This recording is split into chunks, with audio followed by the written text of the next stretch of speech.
Hi, இன்னைக்கு 2 sentence பார்க்கலாம். இன்னைக்கு இந்த டென்ஸ் யூஸ் பண்ணி நம்ம பார்க்க போறோம்னா present perfect tense. Present perfect tense அப்படின்னா ஏற்கனவே ஸ்டார்ட் பண்ண ஒரு ஒர்க்கு இன்னமும் கண்டினியூ ஆகிட்டு இருக்கிறதா நம்ம ப்ரெசன்ட் பர்ஃபெக்ட்னு சொல்லுவோம். அதோட ரூல் என்னன்னா have or has plus verb 3. So இப்போ இந்த சென்டென்ஸில் பார்க்கலாம். எனக்கு இன்னும் மெயில் வரவில்லை.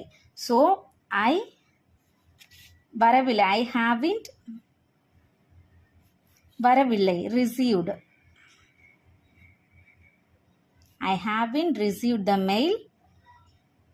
இன்னும் அப்படிங்கிறத yet அப்படின்னு சொல்லுவோம்.